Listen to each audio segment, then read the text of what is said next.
Hey everyone, it's Ellen Lewis from Crazy for You. Good evening. Just before we went live, we were talking about how cold it is. This is the new year, and we are having so much snow. So much for us anyway. Here in the mid Atlantic, we don't get as much snow as other people do, but we were pretty excited to get 7 inches. I guess it was Sunday night. So very exciting. This is what knitters live for, I think, is cold weather so that we can wear all of our cozy sweaters. So tell me in the chat what the weather is like where you are. So, as I said, it's the new year. It's January 8th, and I wanted to take a minute, maybe a lot of minutes, to talk about what I am planning to knit for this winter. So I wish I could tell you what I'm going to knit for the whole year, but my life is just not that organized. But I am trying to get a little more organized and think about what I actually want to knit and what I realistically can get done between now and say the end of March. So, do you guys make plans and plan out your knitting, or just sort of go with the flow and whatever hits you, you just drop this and cast on that? There's a certain appeal to that as well, I think, absolutely. So, yeah, Barbara is saying that it's 23, feels like 9 in Bethesda. Hey, Colleen. Susie's in the mid 40s, no snow, which is surprising because she's in Idaho. Hey, Terry. All right, so good to see everybody. Thanks so much for joining.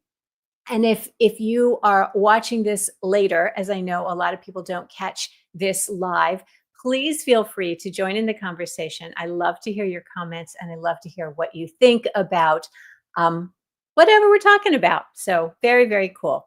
Okay, so what I'm going to knit this season, this winter.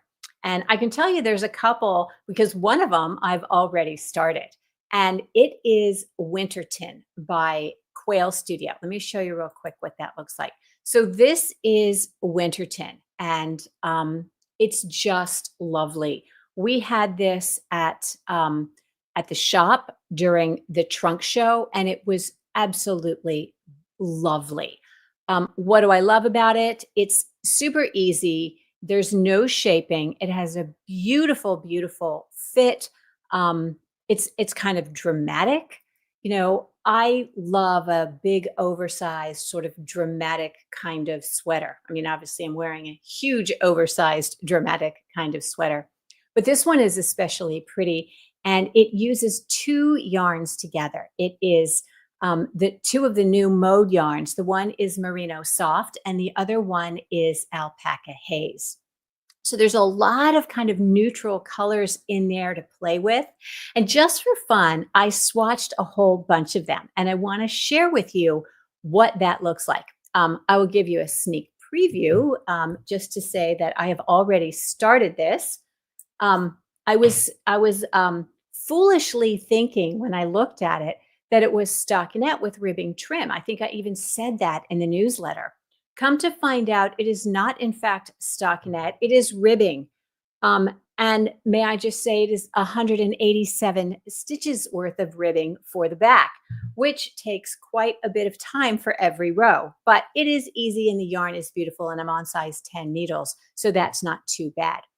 But what I wanted to show you is I want you to take a look again at the picture and the color as shown. All right. So this is two yarns held together, right? And neither of them have exactly the same color, but they're sort of close. So what I want to show you is the colors that they used, because I was curious and I went ahead and grabbed a skein of all the colors that I thought would work and swatched them up, because I love you that much. Yes, I would do this for you. Okay, so the color that is shown in, let me grab all my swatches here, that is shown in the picture is clay and silk. So clay is this sort of grayish kind of color. It's a warm gray. It's very pretty. I mean, I just say this yarn is so beautiful and bouncy. It's an solidly Aran weight, is happy at 16 to 18 stitches over 4 inches by itself, and carried with the Alpaca Haze. It's just beautiful at 14. So I do have all of those colors here. So anyway, the color shown is clay and sand. And I wanted to see what it would look like with some of the other colors. So this is clay and this is sand, right?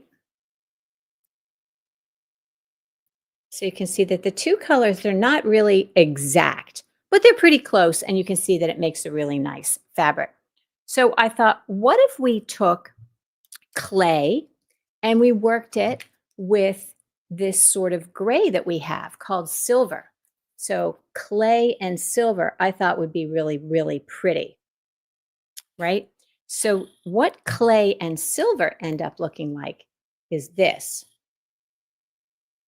So it's very subtle. You know, I think you have to be a little bit careful when you're carrying two yarns that the effect is not too striking. I mean, you might really like that kind of marled effect. For me, I'm not so sure how I feel about it. For example, here is clay and mink. So this is clay and mink. So this is the two yarns, clay and mink. I thought they were close enough, and I thought they would be, you know, kind of nice together. And this is how they ended up working out. So you can see this sort of mink carry along sort of modeled in there. It's not my favorite, right? But it's definitely doable. So I had a lot of fun with this. Okay, so let's look. That's clay and silver, clay and mink. Sand ended up being the color that I like the best for me. So this is what I'm doing is sand and not sand. Yeah, sand and not mink. What's this other one? Silk, sand and silk. Ugh, went right out of my head. Okay, so this is sand and silk. So you can see that sand is kind of a pinky beige and silk is a little bit yellowier, but really, really pretty. And I thought that was a beautiful combination. That came up with, that's the color that I'm actually using. So that's what sand and silk looks like together. And what I like about it is you don't notice the carry along at all. It just lends a little bit of depth and certainly a little bit of fuzzy. So I went ahead and I pulled, okay, here's camel, which is a really pretty, pretty color. And I thought, ooh, I wonder what camel would look like with that mink. So that's camel and mink. And here's how that ended up looking in the knitting. I'm not sure I love it. I don't hate it, but I'm not sure that I love it as much as I love the sand and the silk. So I liked that sand. It's that pale color. And I thought, ooh, what if we did it with this silver? So this would be sand and silver. And I thought that was a pretty combination. So it basically cools down the color of the sand. So this is that little bit of a gray, a cooler color. So it just makes this a little less warm than the one that has the silk with it. And silk is confusing. It's the name of the color and not the fiber content. So, oh, here's my swatch of what I did. This is the one, sand and silk. This is what I decided to do. So you can see it better kind of in the stockinette. And then if you were to compare it with the sand plus the silver, you can see the sand plus the silk is just a little bit warmer than the sand plus the silver, right? I had so much fun playing with this. Do you like to swatch like this and try different things? Does this kind of float your boat, or is this something you'd rather leave to me? You can tell me. It's okay. I won't be offended. All right. And then there's a darker version of this. It's called Cocoa. This is the mink, which is kind of a taupe. And then the cocoa is a legit brown. This is the cocoa. And I wondered how that might look with the camel, right? It seems like they might work together, huh? And that ended up looking like this. So again, I'm not the hugest fan of that marled effect. So when I put these kits together in the shop and when I decided to cast mine on, I wanted to go with things that were very low contrast. So like I said, I'm going with sand and silk, and I'm really excited about it. It's going to be miles and miles of ribbing, but it'll be worth it because I think it's going to be absolutely beautiful. Um, so Norma says, actually started to enjoy swatching. Good deal. Yes.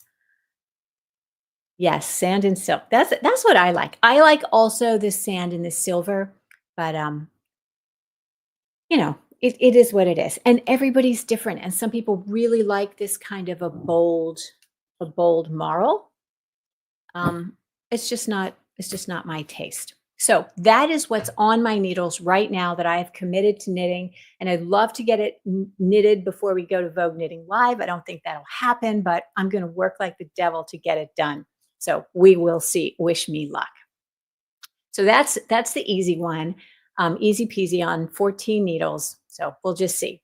Okay, so the next one that I really love that I wanted to share with you is Hunslett. Now, you guys know I have talked about this quite a bit. I think this is an absolutely gorgeous cardigan by Martin Story. I love the shape of it. I love that V neck. It's a little bit cropped, and I don't know, there's just something about it. Plus, when we had it here at the trunk show, it was so gorgeous. It was utterly stunning. And everybody who put it on fell in love with it. So, yeah, I mean, even me. And I don't tend to be really big into stranded knitting, or at least that's what I told myself. I don't really like it. I'm not very good at it. It's not really my thing. But sometimes when you see a project or a design that just really speaks to you, you're going to do whatever you have to do to get it done. So I pulled some colors of felted tweed that were going to work for me. The pattern is shown in 170 Seafarer plus Camel. And I have a bag that I wanted to match. So I'm going with this plum color. This is called Bilberry. It's a beautiful purple. And then I'm also using the camel. So it's going to be very similar to the picture. This is just going to be the background color and the trim. And it really kind of goes more with my wardrobe and my skin tone and all of that. So that's what I have for that. Now we have a comment.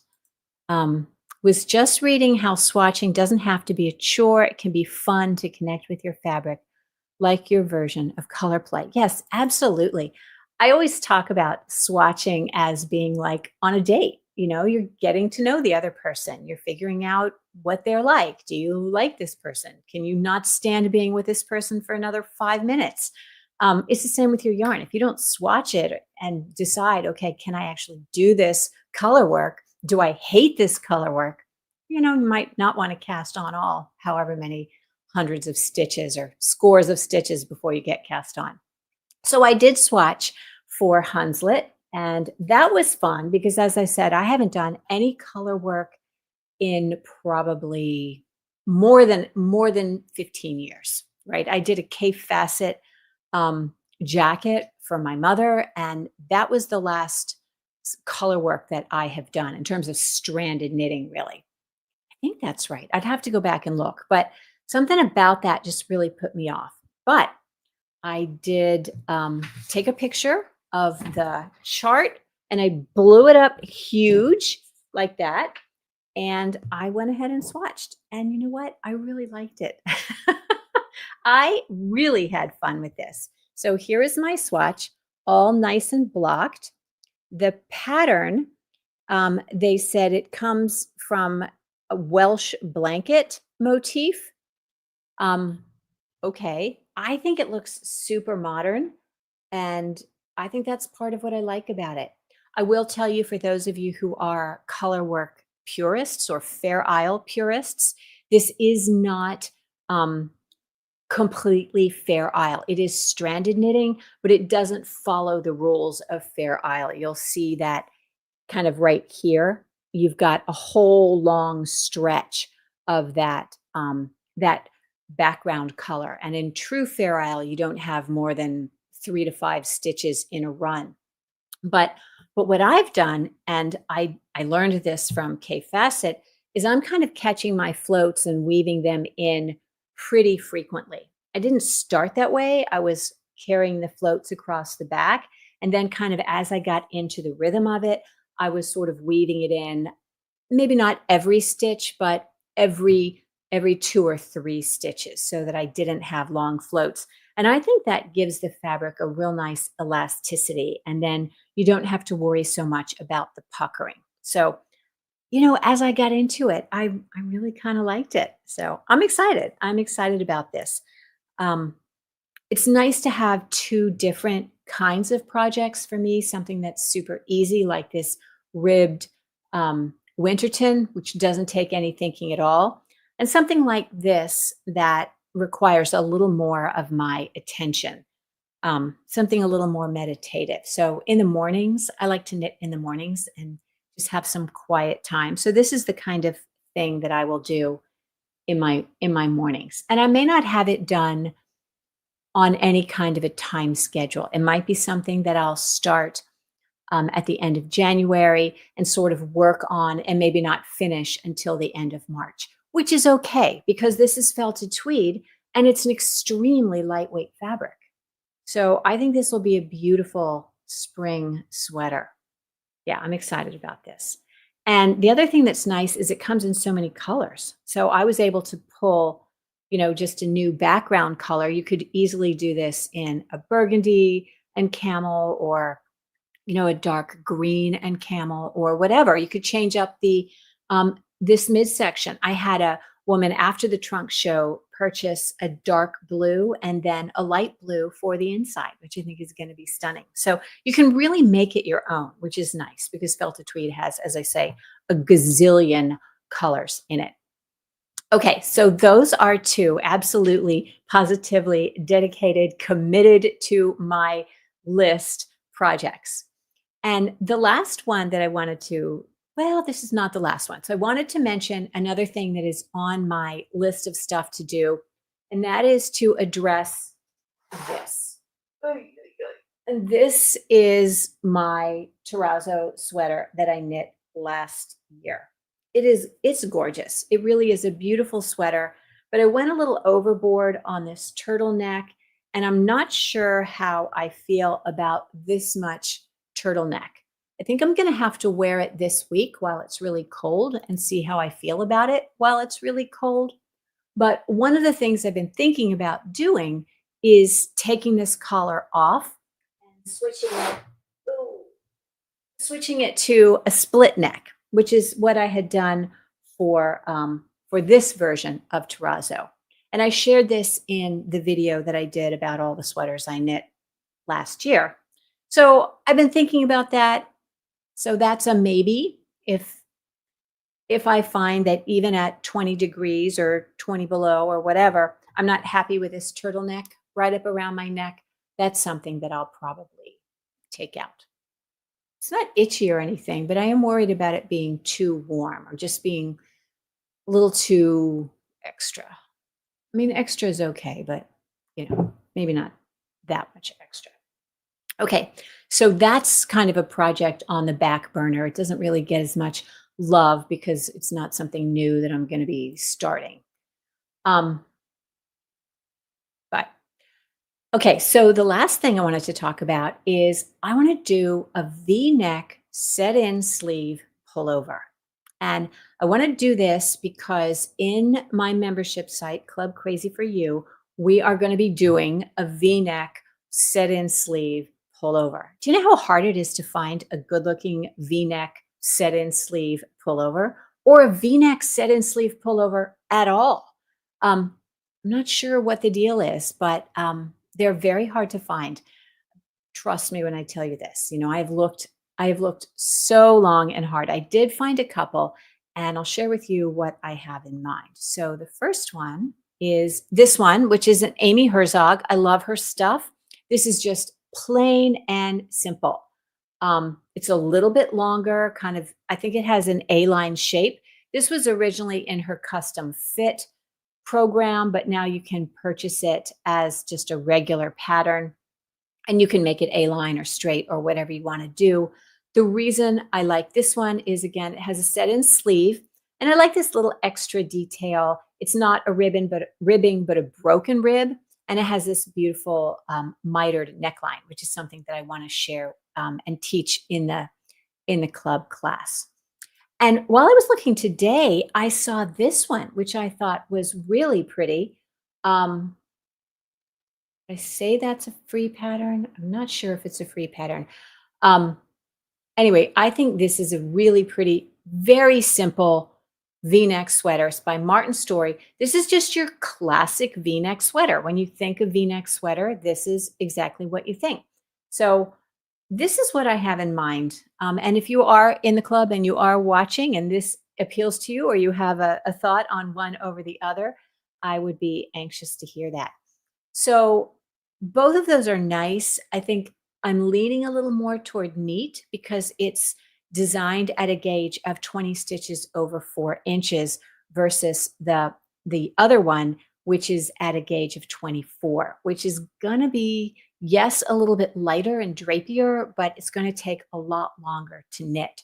And I don't think we need it to be a super cool, lightweight sweater. I think 20 stitches in a DK weight yarn is still going to be a beautiful sweater. So I'm kind of leaning toward the neat and doing that in the recommended yarn, cotton cashmere. But you could do it in anything you like. You could do it in any DK weight yarn. It would be beautiful in Summer Light DK if you wanted to do a cottony one, or in soft DK, Rowan soft DK, which is beautiful, or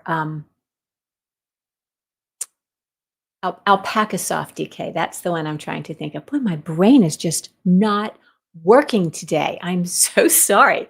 But it'd be pretty in Alpaca soft DK. It would be beautiful in the new mode Merino alpaca. You could do it, like I said, in the cotton cashmere. You could do it in the soft yak DK. There's a whole host of DK weight yarns that you could use for this sweater, and they'd all be gorgeous. So you could make it a winter sweater or a warmer weather sweater. So that's what I'm thinking about. And I think I might actually I might change it a little bit, which is what we're all about, learning how to adjust patterns to suit.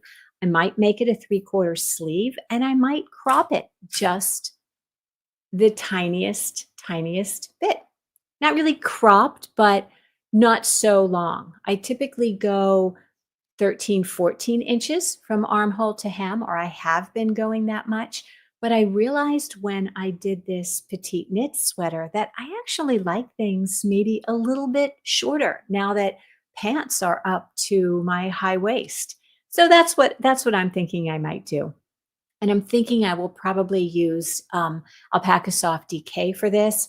I didn't swatch it for tonight because I wasn't sure. I wasn't actually sure which one I was going to be in love with until late today when I was kind of running through all of the options. But I did want to talk a little bit too about this whole idea of set-in sleeves. I think it's so interesting that we haven't seen set-in sleeves in Ravelry or kind of in the magazines for a really long time. But I do think that is changing. I think we are moving more as knitters to sweaters that fit a little more precisely. Notice that I didn't say fit closely, but fit more precisely. And by that, I mean that they have a little more shaping, a little more recognition of the way our bodies are shaped, and a little less excess fabric kind of in the underarm area, and just a little more precise. And I know that it's a little trickier to design a set in sleeve. And I know that it's a little trickier to knit and to finish a set in sleeve. But I really do think that they are absolutely worth the effort. And if you're thinking about it at all, tell me in the chat because I would love to hear your thoughts on how you have felt about set-in sleeve sweaters in the past versus now, if you've ever knitted one, if you've ever worn one, how you feel about it. Because I really do feel like they're more comfortable to wear. And yes, they are a little more fiddly, but it's like anything. You learn how to do that seaming and then you feel more confident and more comfortable in it. So, yay. So, Mindy says, yes, cropped, and neat looks a bit more fitted, not as oversized. Yeah, let's have a look at that. I don't know that it's less, maybe a less, I think this is an A-line shape. I think what you might be responding to, Mindy, is that this has a little more ease in the hip, and it's longer, and it's maybe an A-line. But yeah, definitely love this. It's just so classic, and I think it's super, super elegant. So yay. So Susie is sold on the set-in sleeve and loves cotton cashmere. Excellent. Okay, good. All right, so that is what I wanted to share with you for my knitting plans for the winter season of 2025. And I don't think that you will be disappointed if you decide to work those along with me. I think they're beautiful designs that would flatter most knitters. And if you're a beginning knitter or you've never knit a sweater that fits you, I think Winterton would be perfect. I'm looking at you, Donna, because there is no shaping. It's just an oversized, beautiful, dramatic cardigan with no neckline, nothing. That no neckline in the back is what gives it that pretty kind of angled shape at the front. Here's what I'm talking about with that. This angled shape. Do you see how the edges of it sort of pull up and look as though they've been angled? They haven't. It's just because there isn't any back neck shaping. So I think that's super clever and beautiful. All right. Polly says, I like neat a great deal. Huge fan of the set-in sleeves because they fit better. Yes, you are my girl too, right? I want to do the top-down sweater from Mode, the Titchwell. Yeah, that is a beautiful one also. That would be very, very pretty. So put together your knitting plans and tell me in the chat what you plan to do for winter 2025. I would love to hear. And real quick before we go, Dara, I'm still new to knitting, but seems there are a lot of newish knitters. I wonder if the evolution to set-in sleeves is trending as more knitters develop their skills and want to do more. I think that's a brilliant idea. I think that's probably a lot of it. I would love to see a chart of how when people were learning to knit. I know there was a big jump in people learning to knit in the early 2000s. I believe it was related to 9/11. There was a huge jump in knitters learning to knit. I know I opened my yarn store in 2004, sort of on the crest of that wave. And then there were a lot of people just sort of going along, and maybe another new bump in it with COVID. I don't know. I would love to have somebody dissect that and really get into the analytics of it. I don't have that, but yeah, I think that's a really, really good thought, Dara. Hi, Margot. I'm glad you're here live. Nice to see you. So you like the Winterton? Absolutely. So guys, I do own a yarn store. If you're interested in Winterton, I have kits put up for it. If you are interested in Hunslett, I have kits put up for that. So definitely check out my website. Free shipping over $150. Both of these are definitely over $150, so you don't need to worry about that. And I couldn't resist giving the shop just a little tiny plug. I hope you'll forgive me. Donna said, yes, I love that. Could I use softest alpaca with alpaca haze appropriate? Yeah, I think you absolutely could, Donna. I think that would be just fine. Again, whatever the question, the answer is always you're going to have to swatch it and see. So, yes. All right. Winterton, what do you think of it in a long sleeve? Okay, the problem with Winterton in a long sleeve is that if you notice, it doesn't have a sleeve. Okay, there isn't any extra sleeve. The sleeve is simply created because it's so oversized. If you wanted to do a sleeve, you would have to pick up and knit down a little bit from that, which is absolutely something that you could do. Of course you can do that.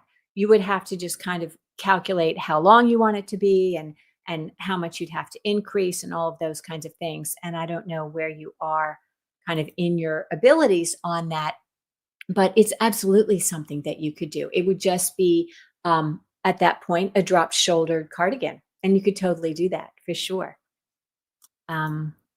Lori says, neat, looks like the perfect classic sweater. I would love to knit that. Okay, good. It sounds like a winner. I will post that, and that would be a fun thing to do. So yay. All right. So I am so happy to be back. I wasn't on for the Christmas Day and New Year's Day, so I've missed seeing you, and I'm glad to be back live. And I appreciate your spending your Wednesday evening with me. And I will talk to you soon. And until then, keep knitting and create something beautiful. Good night.